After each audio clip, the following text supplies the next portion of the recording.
Pernah nggak kamu merasa gajimu habis entah kemana? Padahal kalau dihitung-hitung, kamu nggak beli barang mahal, nggak foya-foya, nggak liburan mewah. Tapi anehnya, setiap akhir bulan, saldo selalu nol, bahkan kadang minus. Yang lebih bikin kaget, masalahnya bukan karena kamu kurang uang, tapi karena ada kesalahan kecil dalam mengatur uang yang selama ini kamu anggap sepele. Kesalahan yang dilakukan hampir semua orang, dan kalau dibiarkan, pelan-pelan bikin hidup berat tanpa disadari. Di video ini, kita bakal bahas kesalahan mengatur uang yang paling sering diremehkan, dan kenapa orang yang penghasilannya biasa-biasa saja justru bisa lebih tenang daripada yang gajinya besar.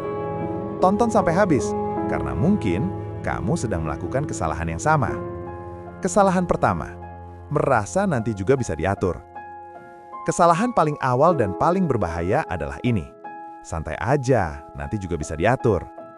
Banyak orang berpikir mengatur uang itu urusan nanti. Nanti kalau gaji naik, nanti kalau penghasilan stabil, nanti kalau sudah mapan. Padahal kenyataannya, kalau sekarang nggak bisa ngatur uang kecil, nanti juga nggak akan bisa ngatur uang besar. Uang itu seperti air. Kalau wadahnya bocor, sebanyak apapun yang masuk, tetap akan habis. Masalahnya bukan di jumlah uang, tapi di kebiasaan kita memperlakukannya. Kesalahan kedua, tidak tahu uang pergi kemana. Coba jawab jujur, dalam 1 bulan terakhir, kamu tahu nggak uangmu paling banyak habis untuk apa? Kalau jawabannya, kayaknya buat jajan deh. Atau entah ya, pokoknya keperluan sehari-hari. Itu tanda kesalahan besar. Banyak orang merasa sudah hemat, tapi mereka tidak pernah benar-benar menghitung. Yang bikin uang bocor bukan pengeluaran besar, tapi pengeluaran kecil yang rutin. Kopi, ongkir, jajan receh, langganan yang jarang dipakai. Kelihatannya kecil, tapi kalau dikumpulkan sebulan, jumlahnya bisa bikin kaget.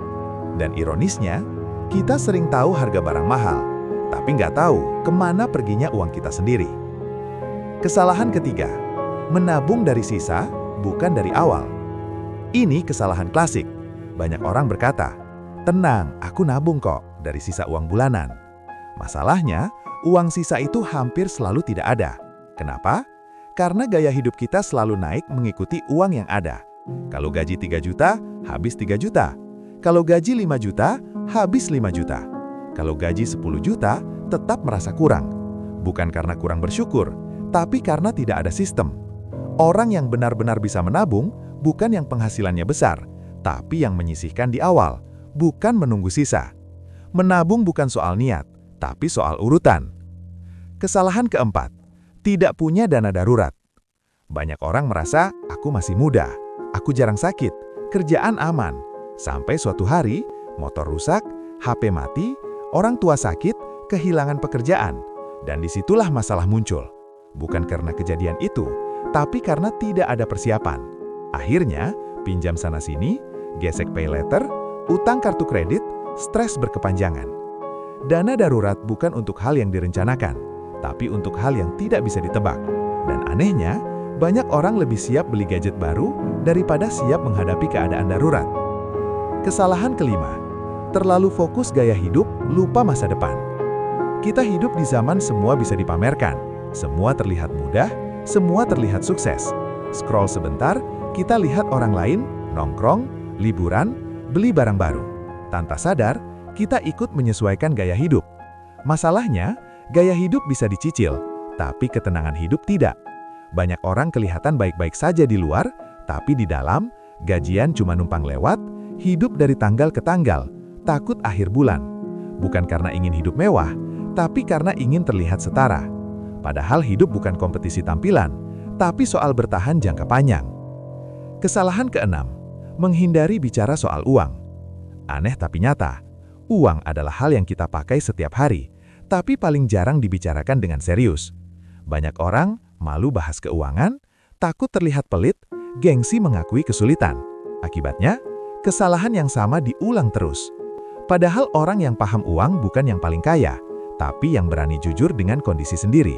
Mengatur uang itu bukan tanda pelit, tapi tanda sadar diri. Kesalahan ketujuh, menganggap semua ini sepele. Inilah kesalahan paling berbahaya. Merasa, nanti juga beres, masih bisa dinikmati, belum saatnya serius. Masalah keuangan jarang datang tiba-tiba. Ia datang pelan-pelan. Dimulai dari uang cepat habis, stres kecil, utang kecil, sampai akhirnya jadi beban besar. Dan ketika sadar, waktu sudah banyak terbuang. Mengatur uang bukan soal pintar matematika, bukan soal penghasilan besar, dan bukan soal hidup kaku, tapi soal kesadaran kecil yang dilakukan terus-menerus. Kalau kamu merasa, ini gue banget, gue lagi di fase ini, tenang, kamu nggak sendirian. Dan kabar baiknya, kesalahan ini bisa diperbaiki kapan saja. Bukan dengan langkah besar, tapi dengan keputusan kecil yang konsisten. Karena pada akhirnya, uang bukan tentang seberapa banyak yang kamu punya, tapi seberapa baik kamu mengaturnya. Kalau kamu merasa video ini relevan, boleh share ke orang terdekatmu, karena bisa jadi mereka juga sedang berjuang diam-diam. Jangan lupa subscribe channel ini untuk mendapatkan video edukasi berikutnya yang mungkin bisa berguna buatmu. Terima kasih.